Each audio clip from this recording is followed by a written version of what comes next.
today is called, I like to use the expression, your job is to create, communicate, and deliver value to a target segment, a target market, at a profit. But in fact, many organizations are not for-profit organizations. You could work for a museum. You can bring more visitors and more funds. You could work for a social service firm or a symphony orchestra. So I'm not even sure we have to say at a profit except for commercial companies.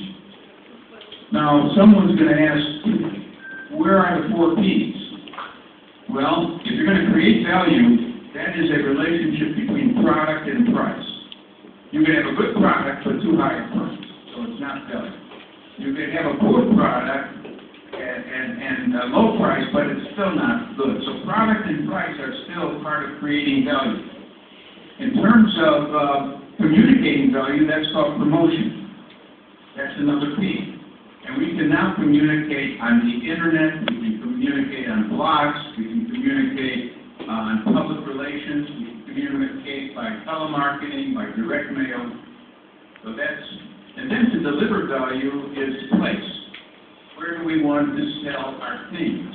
To what distributors and dealers?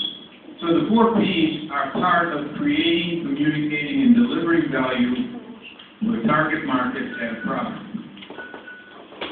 So I expect marketing to change again. If you find that you're going into a field where you can never go asleep, you can't rest.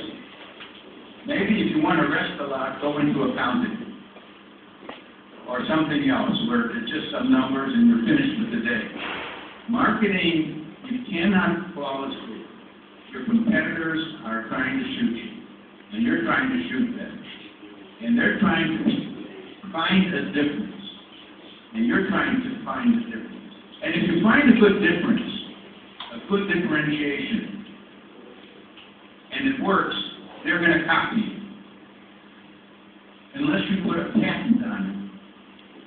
And if you can't do that, that difference won't last that long. You work very hard to be an innovator. You're now doing something better and different, but it's going to be copied. So you got to keep being an innovator. Our field requires creativity and challenge and so on. Let's take an actual situation. Look what's happening to our biggest national, multinational companies, ones you've heard about like Nestle and Unilever and P&G. They're doing a superb job. We learn from them, but at the same time they're facing giant retailers. And the retailers are bigger than those companies. Walmart is a bigger company than Procter & Gamble or than Nestle. And so is Ford, bigger. So these big retailers are closer to the customer. Therefore, they know their customers better. And they want to bring in those products that would help customers more than help the manufacturers. So they're inventing their own products, their own brands. And when they do that, there's less space available to the national brand. So there's going to be a lot of conflict between retailers and manufacturers. That's only one of the questions that are haunting our companies. And then if you're a service business like a hotel, there's so many types of hotels. And it's easy for me to just buy on price. Where do I get a good bed for the least money? Actually, even in an industry like hotels, there's innovation. Let me give you an idea of innovation. And very expensive to get a hotel. So they invented a new kind of hotel to bring down the cost of the hotel. You don't get a room, you get a berth. You know what a berth is? It's like an upper and a lower berth in a boat or a train. You're renting space. And now it's only $100 instead of $500. So you got to think, what is my product and how do I make it different and better? Now, there's two ways to make products and services different.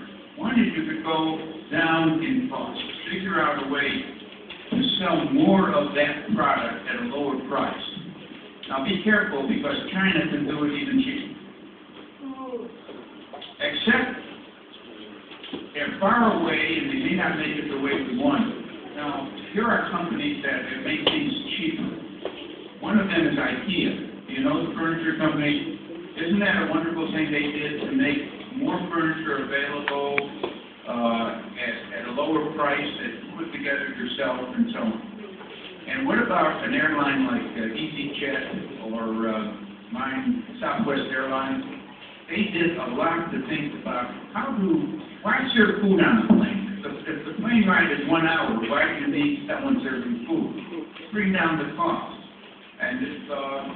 And why use different types of planes? Buy one type of plane so you have a cheaper inventory, you have parts and service. So one way to win, and some of the richest people in the world became multi-billionaires because they invented a way to bring down the cost. IKEA bringing down the cost, Southwest Airlines bringing down the cost, the stores called Aldi food stores bringing down the cost. The other way to go is to bring up the level. That's what Starbucks did with coffee. Do you have Starbucks here? You know, it only costs you 20 cents to make coffee at home, but here you pay $2 for coffee. Because Starbucks says we are not a coffee house, we are your third home. Your third home, what's your first home? Your first home is where you live. The second home, and your family. The second home is where you work, and the third home is where you relax and meet friends. Let's meet at Starbucks. And so they're selling an experience, not only coffee. In fact, more of my words in marketing is going to be about experience marketing rather than product marketing or service marketing. The smart people are going to design an experience that people really love in dealing with that company.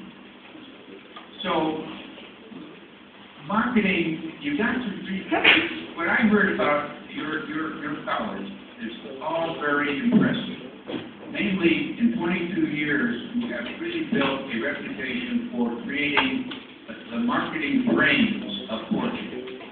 Many of your graduates became high-level directors in companies here. And so, in a sense, the people in this room will be shaping the experience of the economy in Portugal. In other words, the quality of your training and the quality of your ideas will make a difference in Portugal. And so I am impressed when I heard about the curriculum and, of course, the Bologna plan, which is a set of standards for teaching skills throughout Europe, and you're meeting those standards and so on. So when you make your decisions in the field, you're going to decide, do you want to be a brand manager, a product manager, or a market segment manager, or do you want to be a marketing researcher, or do you want to be a advertising specialist, or a video specialist, or do you want to be a salesperson, of which there are many kinds. So you have dozens of opportunities to get the training that you want at Ipam. And I want to again thank the school for inviting me, and I wish you the best of luck.